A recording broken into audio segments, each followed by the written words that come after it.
ഇവന് കഴിഞ്ഞ പ്രാവശ്യം അവിടെ വീടിന്റെ അടുത്ത് അയൽവക്കത്ത് ഓരോ പറമ്പെന്ന് വെള്ളടിച്ചതാണ്. അപ്പൊ അയൽവാസി എന്തോ പറഞ്ഞതിന് അയൽവാസിനെ വെറുതെ ചീത്തയൊക്കെ പറഞ്ഞാൽ അനിയൻ ഇങ്ങനെ പറഞ്ഞതാണ് ഒച്ച ഉണ്ടാക്കണ്ടാന്ന്.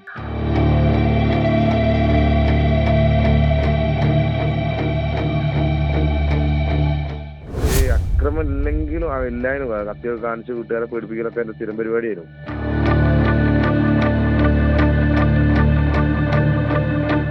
അതിനുശേഷമാണ് ഇന്നലെ ആ വീട്ടിൽ കൊടുത്ത അമ്പലത്തിൽ നിന്ന് പോയിട്ട് വാളെടുത്ത് വന്ന് അനിയനെ വെട്ടിയത്.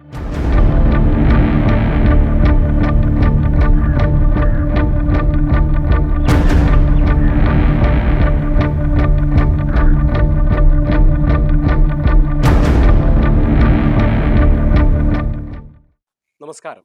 ലഹരി എന്നത് നമ്മുടെ സമൂഹത്തെ ആകെ കാർന്നു തിന്നുന്ന ഒരു വിപത്തായി മാറിയിരിക്കുകയാണ്.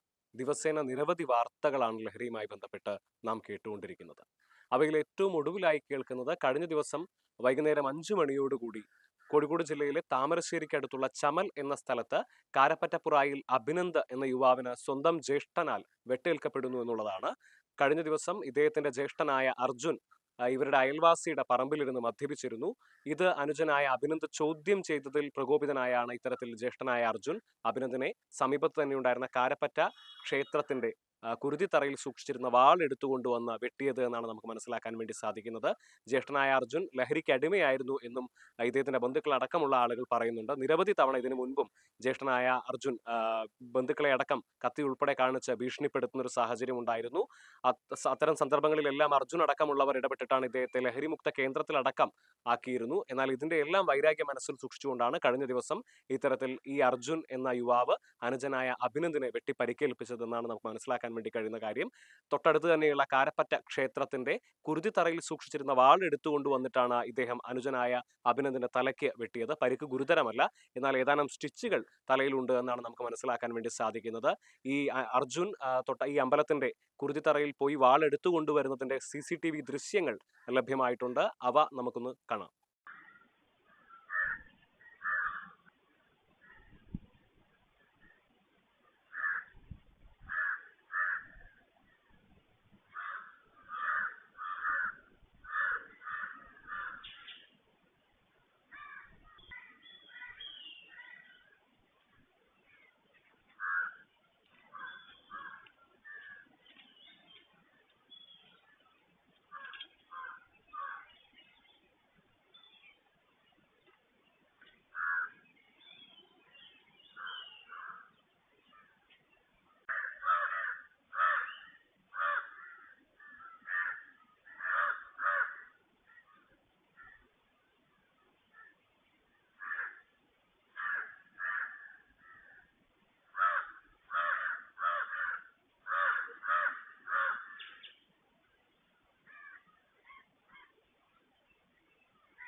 സ്വന്തം സഹോദരനെ പോലും തിരിച്ചറിയാൻ സാധിക്കാത്ത തരത്തിൽ ലഹരിയുടെ ഉപയോഗം ആ യുവാവിനെ കൊണ്ടു ചെന്നെത്തിച്ചിരിക്കുന്നു എന്ന വാർത്ത വളരെ ഞെട്ടലോടുകൂടിയല്ലാതെ നമുക്ക് കേൾക്കാൻ വേണ്ടി സാധിക്കില്ല. ഈ ഒരു വിഷയവുമായി ബന്ധപ്പെട്ട് അർജുന്റെയും അഭിനന്ദിന്റെയും ബന്ധു കൂടിയായിട്ടുള്ള ഗോകുൽ എന്ന യുവാവ് നമ്മളോട് സംസാരിക്കുന്നു. അദ്ദേഹം ടെലിഫോൺ ലൈനിൽ ഇപ്പോൾ ചേരുന്നു. അവന് സ്ഥിരമായിട്ട് മദ്യപാനവും പരിപാടിയൊക്കെ ഉണ്ട്. ആർക്ക്? ജ്യേഷ്ഠന്. ഇതിന് മുന്നേ കുറച്ച് മാസങ്ങൾ മുന്നേ പ്രാവശ്യം ഈ ഡീഅഡിക്ഷൻ സെന്ററിൽ കൊണ്ടാക്കിയതാണ്. ഇവിടെ കട്ടിപ്പാറയില്ല?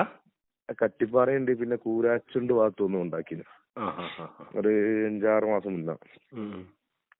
അവിടെയൊക്കെ പോകും, കുറച്ച് നിൽക്കും, പിന്നെ ഒരു മാസമൊക്കെ ഒന്ന് കുറച്ചൊന്ന് വെള്ളാടിയൊക്കെ നിർത്തി പോകും, പിന്നെയും തുടങ്ങും. ഇതന്നെ പരിപാടി. അതിനുശേഷം പൂർണ്ണമായിട്ട് മാറിയിട്ടുണ്ടായില്ല അല്ലേ? ഇല്ലല്ല, ഇപ്പൊ ഈ അടുത്താണ് പോയി വന്നത്. 6 മാസം ഒരു 2-3 മാസം മുന്നെയാണ് പോയി വന്നത്.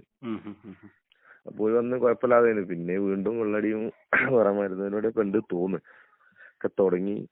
പിന്നെ ഇവന് കഴിഞ്ഞ പ്രാവശ്യം അവിടെ വീടിന്റെ അടുത്ത് അയൽവക്കത്ത് ഓരോ പറമ്പെന്ന് വെള്ളടിച്ചതാണ്. അപ്പൊ അയൽവാസി എന്തോ പറഞ്ഞതിന് അയൽവാസിനെ വെറുതെ ചീത്തയൊക്കെ പറഞ്ഞാൽ അനിയൻ ഇങ്ങനെ പറഞ്ഞതാണ് ഒച്ച ഉണ്ടാക്കണ്ടാന്ന്. ഇന്നലെയോ? ഇന്നലെ. അപ്പൊ അതിനെങ്ങനെ ആട്ടുകൊണ്ടും വർത്താനൊക്കെ പറഞ്ഞ് അതില് ഇവന്റെ ഒരു പാട്ടും സെറ്റും പാട്ടും ഒക്കെ ഉണ്ടായിരുന്നു. അനിയന്റെയാണോ ജ്യേഷ്ഠന്റെയാണോ? ജ്യേഷ്ഠന്റെ. അത് രാത്രിയായ അവന് ഭയങ്കര ശല്യാണ് വീട്ടുകാർക്കും നാട്ടുകാർക്കൊക്കെ. അപ്പൊ അതെടുത്ത് മറ്റവരങ്ങ് അനിയനെടുത്ത് എറിയുകയും നശിപ്പിക്കുകയും ചെയ്ത്. അതിന്റെ ഒരു ദേഷ്യത്തിന് അവനോട് പറഞ്ഞു. പിന്നെ ഈ ഒരു പിന്നെ ഇങ്ങനെ ആട്ടും കൊണ്ടും പറയാം ഭയങ്കര ഒരു അക്രമം ഇല്ലെങ്കിലും എല്ലാരും കത്തിയൊക്കെ കാണിച്ച് വീട്ടുകാരെ പേടിപ്പിക്കലൊക്കെ എന്റെ സ്ഥിരം പരിപാടിയായിരുന്നു.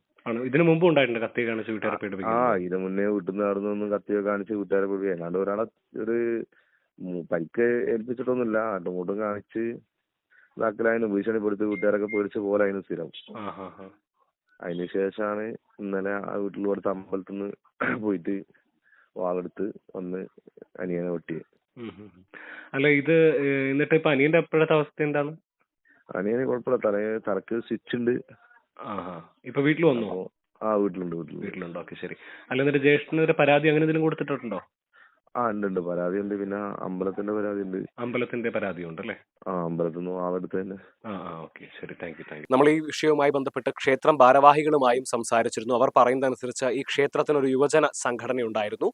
അതിൽ വളരെ നല്ല രീതിയിൽ മുൻപ് പ്രവർത്തിച്ചുകൊണ്ട് വന്ന ഒരു വ്യക്തിയായിരുന്നു അർജുൻ. ആ സമയത്ത് അദ്ദേഹത്തിന് ഇത്തരത്തിൽ മദ്യപാനം ഉൾപ്പെടെയുള്ള ദുശീലങ്ങളൊന്നും തന്നെ ഉണ്ടായിരുന്നില്ല. എന്നാൽ ഇടയ്ക്ക് എപ്പോഴോ ഇദ്ദേഹത്തിന് ഇത്തരത്തിലുള്ള ദുശീലങ്ങളിലേക്ക് പെട്ടുപോവുകയാണ് ഉണ്ടായിരുന്നത്. അതിനുശേഷം ഇദ്ദേഹം ഈ തരത്തിൽ ഈ ക്ഷേത്രത്തിന്റെ സംഘടനയുമായും മറ്റു കാര്യങ്ങളുമായും ഒന്നും ബന്ധപ്പെട്ട് പ്രവർത്തിച്ചിരുന്നില്ല. ഇവർ ആചാരത്തിന്റെ ഭാഗമായി ഈ ക്ഷേത്രത്തിന്റെ കുരുതിത്തറയിൽ ഇത്തരത്തിൽ ഒരു വാളും ശൂലവും സൂക്ഷിക്കുക പതിവുണ്ടായിരുന്നു. അത് മുൻപേ അറിയാമായിരുന്ന അർജുൻ ഇത്തരത്തിൽ അനുജനോടുള്ള വിരോധം മനസ്സിൽ വെച്ചുകൊണ്ട് ആ ക്ഷേത്രത്തിൽ എത്തുകയും കുരുതിത്തറയിൽ നിന്ന് വാളെടുത്തുകൊണ്ടുവന്ന് അനുജനെ വെട്ടുകയുമാണ് ഉണ്ടായിരുന്നത് എന്നാണ് നമുക്ക് മനസ്സിലാക്കാൻ വേണ്ടി സാധിക്കുന്നത്.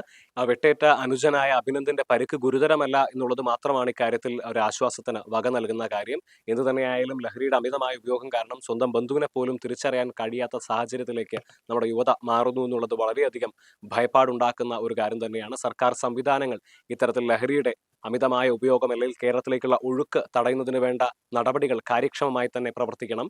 കോഴിക്കോട് നിന്നും അൻവറിനൊപ്പം നിഖിൽ കക്കാടത്ത്, മറുനാടൻ TV.